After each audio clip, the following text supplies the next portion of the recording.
علامہ پرویز صاحب کے گھر میں آیا ہوں، جہاں پر وہ بیٹھ کر انہوں نے اپنا سارا کام کیا، کتابیں جیسے ہم نے انٹرویو میں آپ نے سنا تھا، یہ مطالب القرآن فی دروس الفرقان، مطالب الفرقان، لغات، تبویب، اور یہ جو ہے نا کئی جلدوں میں ہے، تو اس حساب سے بہت زیادہ نہیں۔ الدین حسن شگری آج ایک نئے پروگرام کے ساتھ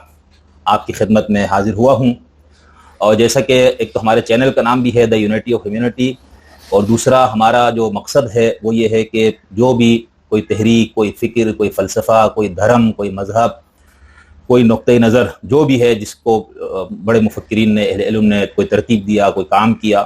تو ہم اس کو انہی کے الفاظ میں اپنے ناظرین تک پہنچانا، یہ ہمارا مین اور بنیادی مقصد ہے۔ اور اس کے لیے ہماری پہلی کوشش یہ ہوتی ہے کہ اس فکر فلسفے سے متعلقہ کوئی شخص بات کرے، تو اس میں یہ ہے کہ اگر کوئی ایسی بات ہوگی کہ جس کو کوئی بات میں کہے گا یہ بات تو اس طرح نہیں ہے، تو پھر وہ اس تحریک یا اس نقطۂ نظر کا جو مبلغ ہوگا، اس کا حامی ہوگا، وہ اس کا ذمہ دار ہوگا۔ اگر کوئی ایسا شخص نہیں ملے تو طالب علم کی کوشش ہوتی ہے کہ پوری دیانتداری سے تحقیق کر کے وہ چیز پیش کی جائے۔ تو اسی سلسلے میں آج یہاں پر لاہور میں 25B گلبرگ علامہ غلام محمد پرویز رحمۃ اللہ تعالی علیہ کا یوں سمجھیے ان کا گھر تھا یہ، اور بعد میں یہ طلوع اسلام کا پورا ایک ہیڈ کوارٹر ہے پورے پاکستان میں، تو یہاں پر میں موجود ہوں۔ اور اس طرف علامہ پرویز صاحب جب انڈیا اور پاکستان کی تقسیم ہوئی تو وہ کراچی میں رہے شروع میں، اور غالباً 1958 میں یہاں پر وہ تشریف لائے، اور یہ ان کا گھر ہے۔ ہم انشاءاللہ آپ کو کوشش کریں گے ان کی لائبریری وغیرہ بھی آپ کو دکھائیں۔ تو آج میرے ساتھ ہیں بزم طلوع اسلام لاہور کے روح رواں محترم آصف جلیل صاحب۔ آصف جلیل صاحب جو ہے وہ اس فکر سے بہت پرانا وابستہ ہے، اور علامہ پرویز صاحب کے افکار، ان کے خیالات، ان کی کتابیں، ان سب پہ آپ یوں سمجھیے وہ ایک اتھارٹی اور ایک سند ہیں۔ اور کراچی میں بھی آپ نے ماشاءاللہ سے اس تحریک طلوع اسلام آپ کہیں، علامہ پرویز صاحب کی فکر کہیں، قرآن کی تعلیمات کی جو نشر و اشاعت ان کی ہے، اس کے لیے وہ بہت سرگرم عمل رہے وہاں پر۔ تو اب یہ کراچی سے لاہور تشریف لائے ہوئے ہیں اور یہیں پر ہے۔ تو اس وقت چونکہ یہ علامہ پرویز صاحب کے حلقے میں مختلف علاقوں میں ان کی بزم ہے، یعنی کراچی میں، لاہور میں، بڑے شہروں میں، تو اس میں پھر یہ درس و تدریس وغیرہ، علامہ پرویز صاحب کے دروس وغیرہ کا سلسلہ، ان کی کتابیں ان جگہوں پر ملتی ہے، راولپنڈی میں بھی ہے، ہر جگہ۔ تو یہاں پر یہ جو بزم طلوع اسلام لاہور ہے وہ اس کے نمائندے ہیں محترم آصف جلیل صاحب۔ کی نشست میں آپ سے کچھ قرآنی فکر، علامہ پرویز صاحب کی فکر اور اس کے حوالے سے ہم کچھ جانکاری حاصل کرنا چاہیں گے آپ سے۔ آصف جلیل صاحب، میں علامہ پرویز صاحب کو میں نے کافی پڑھنے کی کوشش کی، ایک طالب علم کے طور پر ان کو پڑھا، تو اس میں مجھے ایک چیز یہ نظر آئی کہ پرویز صاحب اور پھر ان کی فکر سے وابستہ جو بھی لوگ ہیں وہ ایک بات بہت زیادہ شور و زور سے کرتے ہیں، اور اب یہ بات دوسرے لوگ بھی کرنے لگے ہیں جو نظام وغیرہ کے قائل ہو گئے۔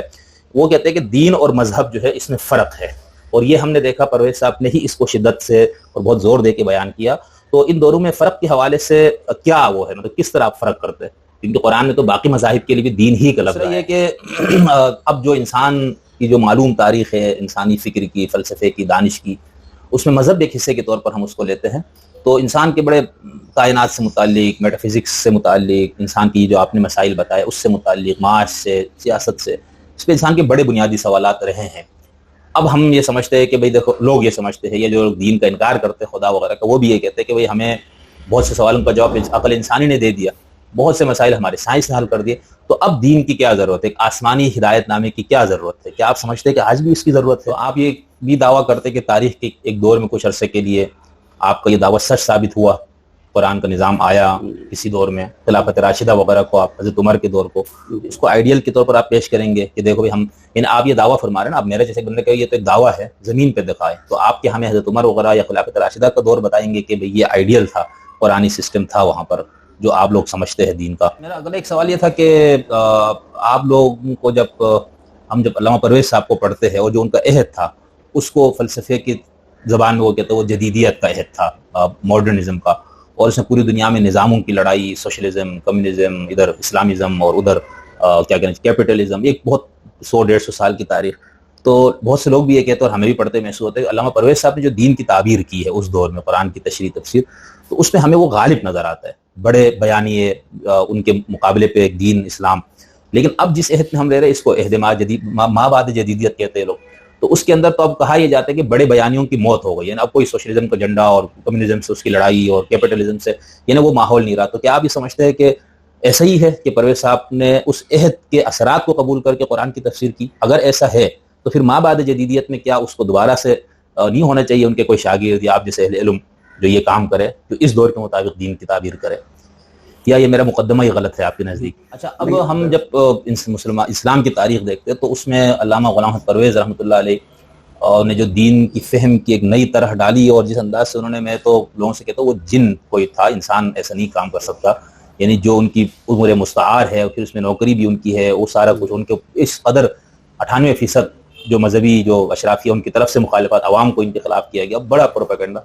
اور اس کے باوجود ایک تنہا بندے نے وہ کام کیا جو میں مطلب ٹھیک ہے، جیسے کوئی فقہ حنفی والا، فقہ شیعہ والا، وہ ان کے پاس ساری بنیادیں پہلے سے موجود ہیں نا، اس میں انہوں نے تھوڑی بہت اینٹیں آگے پیچھے کر کے کوئی چیز بنانا ہے۔ علامہ پرویز صاحب نے تو بنیادیں بھی کھودی، اس میں اینٹیں بھی ڈالی، اور اس کے اوپر پوری ایک دین کی تعبیر کی ایک انہوں نے عمارت رکھی۔ تو جب بھی انسانی تاریخ میں ایسے نابغہ روزگار لوگ آتے ہیں، چاہے وہ سائنس کے میدان میں ہو، فلسفے کے میدان کا ہو، مذہب کا ہو،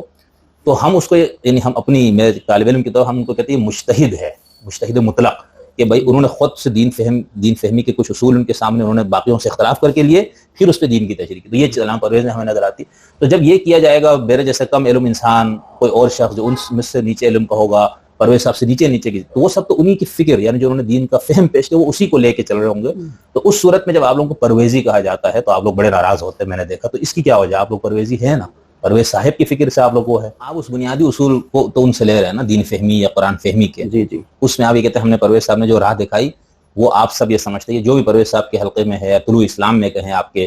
ان سب کا یہی نقطہ نظر ہے کہ اصولی طور پر جو پرویز صاحب نے دین فہمی کی جو اصول دی وہ بالکل درست ہے، وہ اطمینان بخش ہے، ہم اس کو سامنے رکھ کے پھر خود بھی قرآن کی تفسیر اور تشریح کریں گے، خود سمجھیں گے، یعنی اس اصولوں میں آپ کو پرویز صاحب سے تو اختلاف نہیں ہوگا نا۔ اچھا، اب مثال میں اگر کسی اہل سنت والجماعت کی کسی نمائندے سے ملتا ہوں تو میں کہوں گا یہ اہل سنت والجماعت حنفی دیوبندی، حنفی بریلوی، شافعی، مالکی، یا یہ شیعہ اثنا عشری، ایک تعارف میں، یا ایک، کیونکہ مجھے پتہ ہے وہ اس سے اصول اخذ کر کے وہ اسی فہم دین کو لیتے ہیں، تو آپ لوگوں کو پھر کیا نام دیا؟ طلوع اسلامی کہا جائے، اہل قرآن کہا جائے، قرآن عرب دنیا میں القرآنیون کہا جاتا ہے، جو وہاں پر حدیث وغیرہ کا انکار کر کے جنہوں نے قرآن کو صرف بیس بنایا، تو آپ لوگوں کو پاکستان میں کیا کہا جائے؟ صحیح صاحب، یہ جو پرویز صاحب نے لکھا ہے کہ میں نے جب فرقہ واریت سے بہت کام کیا اور یہ ثابت کیا کہ فرقہ بنانا شرک ہے، تو کہتے بھائی مولویوں نے پھر یہ بجائے اس کی کہ وہ اپنے فرقے اور ان پر نظر ثانی کرتے، انہوں نے ہمیں بھی ڈال دیا کہ پرویزی فرقہ ہے، ٹھیک ہے۔ ایک دوسرا وہ کہتے ہیں کہ ان لوگوں نے دفاع میں آ کے آپ کہنا شروع کر دیا یہ فرقے تھوڑے، یہ تو مکاتب فکر ہیں۔ تو ان دونوں میں کیا فرق ہے، مکتب فکر اور فرقے میں؟ پرویز صاحب کہتے ہیں ایک ہی چیز ہے، انہوں نے خواہ نا وہ اس دفاعی پوزیشن میں آ کے، ہر قرآن میں تو واقعی میں یہ کہا وَلَا تَكُونَ الْمُشْرِكِينَ مِنَ الَّذِينَ فَرَّقُوا دِينَهُمْ وَكَانُوا شِيَعًا، بہت ساری آیتیں ہیں نا۔ تو پر علامہ پرویز صاحب ان دونوں میں کیا فرق کرتے ہیں، یا آپ ان میں کوئی فرق کرتے ہیں، مکتب فکر اور فرقہ، یا ایک ہی چیز ہے؟ آپ کوئی بھی نام، قرآن نے بھی کوئی طرز حکومت کو بنا کے نہیں دیا کہ جمہوریت ہو، بادشاہت ہو، جو ہمارے یہاں بیس ہے نا علم سیاست میں کہ ملوکیہ، ڈکٹیٹرشپ اور یہ فلانا۔ تو آپ یہ کہہ رہے ہیں کہ اسلام کی روح سے یہ ہے کہ بھائی قرآنی اقدار نافذ ہوں وہاں پر، جو خلیفہ المسلمین کا ہے، امیر المومنین، کوئی بھی آپ ٹائٹل دے، اس سے کوئی فرق نہیں پڑتا، اس کی روح ہو قرآن کے اقدار کی حکمرانی ہو، لوگوں کے تمام معاشی اور دیگر مسائل کا حل ہو، تو وہ قرآنی نظام ہے، بالکل ٹھیک، یعنی اور اس میں جو جزیات وغیرہ ہے وہ شورا کے ذریعے، آپ کہہ رہے ہیں پارلیمنٹ جو آج ہم سمجھنے کے لیے کہہ سکتے ہیں، اس کے ذریعے۔ یہ چیز بتایا کہ علامہ پرویز صاحب جو ہے خود وہ حدیث کی دینی حجیت کے منکر ہے۔ دینی حجیت سے مراد یہ ہے کہ ہم یہ کہیں گے کہ میں دین کہاں سے لوں گا؟ مثال میں نے آپ سے ایک مسئلہ پوچھا تو آپ نے کہا جی اللہ میاں کا یہ حکم ہے، تو میں نے کہا یہ کہاں لکھا؟ تو آپ نے کہا فلاں بخاری کی حدیث میں ہے، ٹھیک ہے۔ تو پرویز صاحب کہتے ہیں دین صرف قرآن سے ہم لیں گے، اور وہی بھی صرف قرآن میں ہے، اور دین کا بنیادی سورس صرف قرآن ہے۔ تو کیا قرآن کے علاوہ آپ لوگ، یعنی اس کا مطلب ہے کہ جو حدیث ہے ہمارے پاس تمام فقہی، وہ لوگ مانتے ہیں اس کو دین کا ذریعہ، تو آپ لوگ حدیث کا بالکل انکار کرتے ہیں کہ بطور دین وہ سورس آف شریعہ نہیں ہے۔ دوسرا، کیا آپ لوگ حدیث متواتر وغیرہ کے قائل ہیں یا عملی تواتر کے قائل ہیں؟ کیونکہ بہت سے وہ چیزیں ہیں جو مسلمانوں میں صدیوں سے موجود ہے، دین کے نام پہ ہے، اور اس کے اندر آپ یہ ثابت نہیں کر سکتے کہ یہ فلاں تاریخ کے دور میں یہ چیز ایڈ کی گئی ہے، یعنی وہ جو سلسلہ چلتا ہے حضور تک وہ چیزیں، 5 وقت کی نماز ہے، مخصوص اذان کے کلمات ہے، فلانا ہے، اس طرح۔ تو اس میں پھر آپ لوگ کیا کرتے ہیں؟ صرف قرآن کو لینے کے بعد حدیث کا انکار، یا حدیث متواتر کو لیتے ہیں، یا عملی تواتر کو لیتے ہیں قرآن کے ساتھ، یا کچھ بھی نہیں لیتے؟ سوری میرا سوال تھوڑا لمبا ہو گیا۔ نہیں کوئی بات نہیں۔ ایک مسئلہ یہ ہے نا کہ ہم جب محدثین کی بھی اصول حدیث پڑھتے ہیں تو انہوں نے کئی معیار دیے کہ حدیث منسوخ جو جھوٹ ہو سکتا ہے، موضوع حدیث فلانا، اس میں ایک معیار وہ رکھتے ہیں کہ حدیث قرآن کے خلاف ہو تو پیغمبر کا قول نہیں ہو سکتا، ٹھیک ہے نا، یہ اصول حدیث کی کتابوں میں ہم نے تو پڑھا ہے۔ اچھا، اب مسئلہ یہ آتا ہے کہ چلے اس بنیاد پہ تو ہم یہ کہیں گے نا کہ مثال یہ واقعہ مثال آ گیا کہ قرآن میں روایت میں کہ حضور پہ جادو کیا گیا اور آپ اتنے عرصے ڈسٹرب رہے، اور 6 ہے تقریباً جو بھی ہے، تو اب ہم نے کہا نہیں، قرآن میں تو ان تتبعون الا رجلا مسحورا، کہ بھئی تو مشرکین مکہ کا الزام تھا، وہ تم نے قبول کر دیا کہ مسحور آدمی ہے یہ جس پہ جادو کیا گیا، یا اور اس طرح کی، تو اس بنیاد پہ تو آپ کر لیں گے یہ، اور یہ دوسرے محدثین بھی کرتے ہیں، لیکن ظاہر سے تو ان کا اپنا فہم قرآن ہے جس کی بنیاد پہ سمجھتے نہیں یہ حدیث قرآن کے خلاف نہیں ہے۔ آپ کہتے ہو خلاف ہے. میں اس میں دوسرا یہ پوچھا تھا نا کہ فی نفس ہی جو سورس آف دین ہے آپ نزدیک مستقل بذات وہ صرف قرآن ہی ہے, ٹھیک ہے. حدیث اس وقت آپ لیتے ہیں جب وہ قرآن کے موافق ہو, ادروائز وہ فی نفس ہی دین کا سورس نہیں ہوا نا, مستقل سورس نہیں ہوا. میں یہ سمجھنا چاہ رہا ہوں. تو جب تک وہ نہیں ہے تو کیا دیکھنا, ابھی چلو ہم خلافت راشدہ کو نکال دیتے فی الحال کہ ہم کہیں گے وہاں قرآنی اقدار فلانا تھا, اس کے بعد سے جو ملوکیت کا دور اور لمحہ موجود تک تو کوئی ایسا نظام آپ کے تصور تک قرآنی نہیں قائم ہو, اور ابھی تو کوئی میرا خیال سے اگلے 1-2 صدی تک بھی کوئی اثرات نہیں نظر آ رہے. تو اس میں پھر مسلمان کیسے مسلمان رہے گا, وہ دین پہ کیسے عمل کرے گا ایک مسلمان ہونے کے ناطے. اگر کوئی شخص ابھی پرویز صاحب کو پڑھنا چاہتا ہے, اس کو اتنا پتہ نہیں ہے یا منفی باتیں ان کی سنی ہوئی ہے, تو اس کی کوئی ترتیب ہے ان کو پڑھنے کے لیے کہ پہلے بندہ یہ کتاب دیکھے, ان کو پڑھے, پھر ان کی فکر کی سمجھ آئے گی, کوئی اصولی چیزیں جیسے ہم کسی کو بتانا چاہے یا کوئی شخص, تو یا بس کوئی بھی ان کی لٹریچر کہیں سے پڑھنا شروع کرے تو ان کو وہ نہیں ہے. علامہ پرویز صاحب کے اصول, فکر, پوری فلسفی سمجھنے کے لیے ابتدا کہاں سے کرے کوئی مبتدی شخص. جلیل صاحب میرا ایک اور سوال اگلا یہ ہے کہ قرآن اور عقل اور سائنس اور قرآن ان کا ریلیشن شپ کیا ہے؟ یعنی جیسے آپ نے کہا نا حدیث کو ہم قرآن پہ پڑھ کے لیں گے, بھائی ٹھیک ہے, تو عقل کا کتنا, یعنی قرآن اور عقل میں جب تضاد ہو, تصادم ہو جائے تو کس طرح آپ اس تضاد کو حل کرتے ہیں؟ یہ سائنس کے کچھ مسلمات جیسے آپ کے سامنے آ جائے اور لگے بھائی یہ تو بالکل 2-2-4 کی طرح ثابت ہے اور قرآن میں ایسا نہیں ہے, تو اس کو آپ کیسے وہ کرتے ہیں, اس مسئلے کا حل کیسے کرتے ہیں؟ دیکھیں یہ جو عقل ہے نا, جی اچھا صاحب نے یہ عقل پہ ایک بڑی اہم بات کی, ہمارے یہاں اس سے بڑی فلسفے کی اس میں بھی بڑی بحث, اور اس پہ آپ یہ کہہ رہے ہیں کہ عقل فی نفس ہی کوئی ایسی صلاحیت انسان میں نہیں ہے کہ وہ حقیقت تک پہنچے, عقل صرف آپ کو آپ کی خواہشات کی تکمیل کی راہ ہو جائے گی, آپ یہ کہنا چاہ رہے ہیں؟ یعنی عقل ہے, چلے میں یوں کرتا ہوں, عقل ہے کیا جب ہم عقل کی بات کرتے ہوئے عقل نو ہاتھ لاؤ, اور قرآن میں جو آپ نے کہا کہ عقل پہ بہت زور ہے, تو اس سے کیا مراد ہے کہ آپ اگر پرویز صاحب ماشاءاللہ سے 1903 میں غالباً پیدا ہوئے, اور کب ان کا انتقال ہوا تھا؟ 1985 میں, ہاں 85 میں ان کا انتقال ہوا, اور اس کے بعد سے بہت ٹائم گزرا. تو آپ کو کیا لگتا ہے, آپ اتنا عرصے سے ماشاءاللہ سے اس فکر سے وابستہ ہیں, ایک بہت ذمہ دار اس کے طور پر کام کر رہے, کراچی میں بھی, یہاں بھی, اور سعودی عرب میں بھی آپ رہے, اور ماشاءاللہ آپ کی عربی زبان ان پہ بڑا آپ کو عبور ہے, تو کیا یہ دنیا میں پرویز صاحب کی فکر کی اس وقت کوئی پذیرائی ہو رہی ہے یا آپ کو اس میں زوال نظر آ رہا ہے پھیلاؤ کے حساب سے؟ ایک تو جو آپ نے عراق پہ بھی قرآنیون, یہ مصر میں کافی, یہاں تک ایران میں بھی کچھ ایسے لوگ نکلے جو کہتے ہیں ہم القرآنیون ہیں, بھئی ہم دین, لیکن وہ جو قرآن کا فہم پیش کرتے ہیں نا وہ نظام والا نہیں ہے, علامہ پرویز صاحب والا نہیں ہے نا. وہ ایسے سمجھ لے جیسے ہمارا 1960 سے پہلے اہل قرآن کا تھا, کہ مولانا عبداللہ چکڑالی رحمۃ اللہ علیہ اور ان سے متاثرین نے نماز کے سارے طریقے قرآن سے لینے کی کوشش کی, رکوع کے تسبیحات, سجدے کے تسبیحات, تشہد کی دعائیں, سب کچھ. یعنی مجھے ایسا لگتا ہے کہ وہ جو قرآن کی طرف آتا بھی ہے طلوع اسلام کے علاوہ جو میرا طالب علم کے طور پر مشاہدہ ہے, وہ تو قرآن کی مذہب ہی کی انٹرپریٹیشن کر رہا ہے, وہ دین کی تو کر نہیں رہے جو آپ لوگ لے رہے کہ نظام اور انسان کے معاشی مسائل, سیاسی مسائل, جنت ارضی یہاں قائم ہو جائے, وہ جو آپ لوگوں کا ایک تصور ہے وہ تو ان قرآنیون میں نہیں ہے. تو میں اس لیے پوچھ رہا ہوں کہ فکر پرویز, یعنی قرآن کی وہ تعبیر اور تشریح یا وہ اصول جو پرویز صاحب دے رہے ہیں, ان اصولوں کی روشنی میں جو کام ہو رہا ہے اس میں کوئی پذیرائی ہو رہی ہے؟ یعنی قرآنیون کی طرف تو لوگ آ رہے ہیں, قرآنیس بنتے جا رہے زیادہ تر. میں صرف اس فرق کے ساتھ پوچھنا چاہ رہا تھا.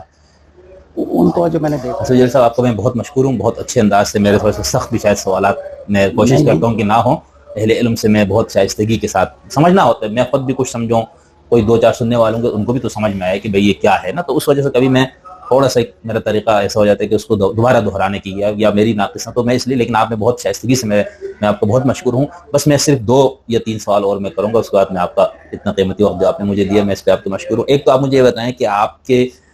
علامہ پرویز صاحب نے فہم قرآن کے کیا بنیادی موٹے اصول کیا ہیں کہ ان اصولوں کو دھیان رکھ کے ہم قرآن کو سمجھ سکے. آپ کہہ رہے ہیں کہ عربوں نے بھی وہ بھی سمجھ کے نہیں پڑھ رہا ہوتا, ہم بھی نہیں پڑھ رہے ہوتے, فلانا بھی نہیں, تو پھر وہ کیا بنیادی چند اصول ہیں کہ جن کو میرے جیسے بندہ بھی سامنے رکھ کے پڑھے تو اس کو سمجھ میں آئے؟ انہوں نے سائنس و عقل, اور اس پہ وہ سوال میرا اس وقت ذہن سے میں اب دوبارہ چونکہ وہ موضوع اس طرح آئے گا. اب جو پرویز صاحب نے معجزات والی چیزوں کی بہت انکار کر دیا نا, کہ عصائے موسیٰ, ید بیدا, اور احیاء اموات جو حضرت عیسیٰ علیہ السلام سے منسوب جو ان کی طرف قرآن میں, وہ سب اس کی وہ تشریح و تعبیر کرتے جو ایک انسانی عقل اور جو سائنس سے متاثر اس کو مسئلہ نہ کرے. یار ٹھیک ہے, مطلب لکڑی سے مراد یا اساس مراد یہ لکڑی نہیں کہ پھینکا تو سانپ بن گیا, اس کی پرویز صاحب جو ہے نا وہ ایک اشارتی تفسیر کرتے ہیں, یا اس کا کیا کہنا چاہیے, اس کے تشبیہی اس میں وہ لے آتے ہیں. تو کیا یہ سائنسزم کا اثر نہیں تھا؟ یعنی وہ کہیں گے یار آج کے دور میں کیسے ہو سکتا ہے کہ لاٹھی پھینکو تو کون پاگل مانے گا, تو اس سے گھبرا کے یا اس سے مخلص تھے وہ اپنے فہم قرآن سے سب سے, تو ان کو یہ تھا کہ نہیں یار اس کی کوئی ایسی تشریح کرو نا جو عقل کو نہ مسئلہ کرے. ایسا تھا یا ان کو یہ لگتا ہے نہیں قرآن میں تو اس طرح معجزات کو کانسیپٹ ہی نہیں ہے جو ہمارے ہاں موجود ہے. تو اس میں ہمیں پھر نا جیسے میں سر سید رحمۃ اللہ تعالیٰ علیہ کی تفسیر یا انہوں نے جو اصول تفسیر بڑا اچھا دیا تو اس میں وہ ایک بڑی شدت سے بات کرتا ہے کہ ورک آف گاڈ اور ورڈ آف گاڈ میں تضاد نہیں ہو سکتا. تو علامہ پرویز صاحب بھی اسی کے قائل ہے نا جی کہ کائنات میں جو خدا کے قوانین کار فرما ہے لن تجد لسنت اللہ تبدیلا تحویلا کی آیتیں وہ اس پہ لے آتے ہیں. ایک تو یہ کہیں گے کہ ہم یہ کہیں گے کہ مسلمہ جو سائنسی فیکٹس ہے نظریات نہیں وہ قرآن کے خلاف نہیں ہو سکتے. اگر آپ کو کہیں ایسا نظر آئے تو پھر آپ اپنے فہم قرآن پہ نظر ثانی کریں, یہ کہیں گے ہم. بالکل ٹھیک. اچھا میں ایک سوال آخری میں کرنا چاہتا ہوں, بلکہ چلے اس کے بعد ایک اور کتابوں سے متعلق بھی کرنا ہے. علامہ پرویز صاحب کا قائد اعظم اور علامہ اقبال سے کیا تعلق تھا؟ وہ بڑے ان کے وہ بھی ہے شدید, بڑے جب ان کا ذکر آتا ہے ان پہ رقت سے بھی طاری ہوتی, تو ان کا کیا آپس میں کوئی تعلق تھا؟ پرویز صاحب پھر علامہ قائد اعظم کے مذہبی مشیر ٹائپ بھی تھے, یہ کیا پاکستان کی کتاب ہے اس میں بڑے تفصیل سے انہوں نے دیا, کیا نام ہے ان کا, محمود سم تھنگ ان کا نام, بڑا اچھا, ان کے 2-3 سیکرٹری انہوں نے پورا دیا ہے اس میں, ان کے خط بھی دیا ہوا ہے کوئی علامہ اقبال. اچھا علامہ اقبال کے سامنے تو ان کی جو نذیر نیازی صاحب کی کتاب ہے اقبال کے حضور میں, اس میں بڑے تفصیل ہے. پرویز صاحب ایک گروپ کے ساتھ آئے, ان کے یہ سوالات تھے فلانا. اس وقت ظاہر سے پرویز صاحب اتنے معروف ہے اس طرح نہیں تھے, لیکن علمی حلقوں میں ایک نام تھا. وہ جو شبلی صاحب کے نے جو اس رسالے کا یا سلمان ندوی صاحب نے اجارہ کیا نا معارف, یہ المعارف جو انڈیا سے, وہ ابھی بھی آتا ہے, اس میں 1930-35 کے میں نے شمارے سارے نکالے, اس میں پرویز صاحب کے باقاعدہ اپنے نام سے بھی مضامین ہیں. تو مطلب یہ سارا تھا نا. اب میں نے یہ سوال اس لیے کہ کیونکہ مجھے تو یہ پتا تھا یہ سارا, اور میں نے بھی جب یہ پرویز صاحب سے سنا مجھے بھی تھوڑا یہ تھا کہ یار اس کا کوئی اور بھی سورس ہونے چاہیے نا. یہ تو لوگ کہیں گے ایسے ہی, حالانکہ ہم ان کے کردار کو جانتے ہیں جس بلند کریکٹر کے تھے, لیکن یہ کہ دوسری اس طرح کی کافی کتابوں میں تحریک پاکستان سے متعلقہ کچھ چیز جو ایسی کتابیں ان میں یہ چیز تو موجود ہے کہ ان کا ایک تعلق ہے. لیکن یہ مذہبی مشیر اسی مفہوم میں ہوگا کہ جو دینی حوالے سے قائد اعظم کوئی رہنمائی یا مشورے ان سے کرتے تھے. اور شاید یہ پرویز صاحب نے بھی لکھا نا کہ میں واحد شخص تھا جس کے اوپر کوئی ٹائم کی پابندی نہیں تھی ملنے میں, ایسا کچھ بھی تھا. ہم تفسیر کو دیکھتے تو 2 حصوں میں تقسیم سے نظر آتی ہے, مطالب القرآن اور مطالب الفرقان. کیا اس طرح نام ہے مولانا پرویز صاحب؟ آپ ان سے اختلاف کریں, اتفاق کریں, محبت کریں, نفرت کریں, کچھ بھی کریں, جو ان کا علمی معیار یا ان کا جو کام ہے, مطلب نا میرا خیال یہ ہے کہ 80 سے زائد ان کی کتابیں موجود ہیں, اور ہر موضوع پہ تقدیر پہ آپ اٹھا لیں, فرشتوں پہ, جنات پہ, من و یزداں, خدا کی پورے تصور پہ, جوئے نور, برق طور, شعلہ مستور, اس میں تمام انبیاء کو انہوں نے کور کیا. اس کو معارف القرآن کا سلسلہ غالباً انسان نے کیا سوچا, بڑا مطلب پوری انسانی دانش کے بڑے مسائل کو انہوں نے ایسے کوزے میں بند کیا. ٹھیک. اچھا اس کے بعد انہوں نے اس کا, اچھا وہ جب میں نے پہلی بار وہ کتاب میں پڑھا تو اس میں بڑا مزہ ہے, میں نے کہا یہ تو بندہ کوئی کون ہے, مطلب تھوڑا تعارف ہونے کے بعد. تو اس میں لکھا تھا کہ اب میں لکھوں گا خدا نے کیا کہا. اب میں ڈھونڈتا پھرا بھائی خدا نے کیا کہا, ہر دکان ادھر ادھر, ان کا ایسے ہاں نہیں وہ اسلام کیا ہے میرے خیال سے وہ ہے. اچھا خدا نے کیا کہا, انسان نے کیا ہے. ہاں تو اس پہ پرویز صاحب نے جب اپنی کتاب اس کے اندر لکھا ہوا ہے کہ میں نے اب لکھا ہے کہ یہ سارے مسائل پہ انسان نے اتنا سوچو وچار کیا, تو اب یہ دیکھو اسلام کیا ہے. تو میں نے سوچا یار ویسے خدا نے کیا کہا رکھتا ہے زیادہ مزہ آتا نام میں, یہ ایک اپنا وہ بتا رہا ہوں. وہ تو پھر اچھا ان کے مقالات کے مجموعے ہے, فردوس گم گشتہ ہے, سلسبیل ہے, اسی طرح پہ وہ بتایا. اور نقد کے اوپر ان کے بھی ہے اپنے دور میں جو مذہبی فکر ڈاکٹر اسرار صاحب کا بھی تھا, مولانا مودودی صاحب, اور اس طرح سے تنقیدی ان کا جو حجت الاسلام کے شمارے ہے 1935 سے غالباً ہے نا, 38 سے شروع ہوا تھا, پھر بیچ میں کچھ سلسلہ کٹ گیا تھا, لیکن پاکستان بننے کے بعد سے لے کے ابھی تک کوئی ایسی نہیں ہوا نا. اور ابھی اس کو مطلب پورے جلدیں فائلیں آپ کو PDF میں دستیاب ہیں, آپ وہ سارا دیکھیں. تو میں صرف یہ کہنا چاہتا, دیکھیں علمی شخص میں ہو سکتا ہے میں پرویز صاحب کو مجھ سے بالکل 100% مثال 100% تو نہیں ہوتا, کسی سے اختلاف ظاہر سی بات ہے کچھ بنیادوں میں, لیکن میں ایک مثال دوں, میں ان سے 100% میں مختلف نظر, لیکن ان کے اس کام کا انکار کرنا یہ میری حماقت ہوگی یا تعصب ہوگا. یہ یعنی میں کہہ رہا ہوں یار پرویز سے مجھے تعصب ہے تو ایسا نہیں. تو آپ سامعین ناظرین اگر آپ کو دلچسپی ہے, ذرا اس کو سمجھنا چاہتے ہیں فکر کو, پرویز صاحب کون کیا, تو ان کی سب لٹریچر بھی موجود ہے, آپ طلوع اسلام سے منگوا بھی سکتے ہیں. میرے خیال سے آپ لوگوں کو ہے ڈاک وغیرہ سے بھیجنے کا انتظام؟ جی بالکل, یہ بہت اچھی آپ نے ہمارے لیے کہہ دیا پیغام. جی میرا بھی یہی تھا کہ ان کے بارے میں جو آپ نے سنا ہے نا وہ صحیح نہیں ہے. آپ خود اندازہ کریں, چاہے اتفاق نہ کریں. جی بالکل, لیکن پڑھیں بالکل. اور جو علم صاحب علم آدمی ہے اس کو تو یہ کرنا چاہیے. ہم تو صاحب علم کو تو دیکھو وہ بھی اس طرح, بھائی آپ پڑھ کے پھر آپ کہیں بھائی یہ چیز گرفت یعنی کمزور ہے پرویز صاحب کا, یا یہ پہلو اس وجہ آپ نقد کریں. بالکل وہ خدا کوئی فرشتہ ہے, نہ معصوم انہوں نے ہونے کا دعویٰ کیا, وہ ایک قرآن کے اپنے آپ کو طالب علم کہتے ہوئے اس دنیا سے گئے. تو میں بڑی میری تمنا اور خواہش تھی کہ میں علامہ پرویز صاحب کی فکر سے وابستہ یا ان کے ادارے کا ایک وزٹ بھی کروں, اور یہاں پر کوئی ایسی شخصیت ملے جو مجھے کچھ حوالے سے رہنمائی کرے. تو میں اسد جلیل صاحب کا بہت بہت مشکور ممنون ہوں. آج بارش بھی تھی لاہور میں, سڑکیں بھی کافی ڈوبی ہوئی, لیکن آپ پھر بھی یہاں پر تشریف لائے اور ہمیں آپ نے ٹائم دیا. اللہ تعالیٰ آپ کے علم میں, آپ کی فکر میں, آپ کے قرآنی نظام کے قیام کے لیے جو آپ لوگ کوششیں کر رہے ہیں, اللہ تعالیٰ اس میں برکت عطا فرمائے. بہت شکریہ. آپ کا بہت زیادہ شکر گزار ہوں. اصل میں آپ نے ہمارے لیے بہت آسانی کی، کم از کم ہمارا پیغام لوگوں تک پہنچایا ہے، اور مجھے آپ کا شکریہ۔ نہیں سر، بالکل مجھے آپ وہ نہ کریں، میری تو بہت تمنا تھی، کیونکہ میں اپنے آبائی مسلک وغیرہ سے جب بندہ ادھر ادھر ہوتا تو پھر علامہ پرویز صاحب کے ہم بہت اسیر رہیں، اب یہ کہ ابھی ہیں یعنی وہ بات کی بات ہے، لیکن کہنے کا مطلب ہے کہ تو میری تمنا تھی۔ اور اسی طرح وہ اہل قرآن بھی ایک تھا نا، وہ دوسرے لوگ وہ بھی پرویز صاحب سے ان کو مکس کر دیتے ہیں۔ ہاں وہ ہیں سمن آباد میں۔ اچھا، تو وہ میری خواہش تھی کہ ادھر کبھی کوئی بندہ مجھے ایسے ملے جو اس پورے فکر فلسفے پہ بات کرے، تو تلاش کرتے ہیں انشاءاللہ کوئی مل گیا تو ان کو بھی ہم وہ لائیں گے، شیعہ سنی دیوبندی وہابی جو کیا کہنے چاہیے ملحدین، میں ابھی ایک دو ملحدین جو بالکل ایتھیسٹ ہے ان کا بھی میں چاہ رہا ہوں کہ موقف آئے کہ کس بنیاد پہ یہ سب کرتے ہیں۔ دوبارہ میں ایک مرتبہ آخر میں دوبارہ آپ کو بہت شکریہ ادا کرتا ہوں، اللہ تعالیٰ آپ کو بہت صحت اور عافیت کی زندگی دے۔ تھینک یو جی، مہربانی، شکریہ۔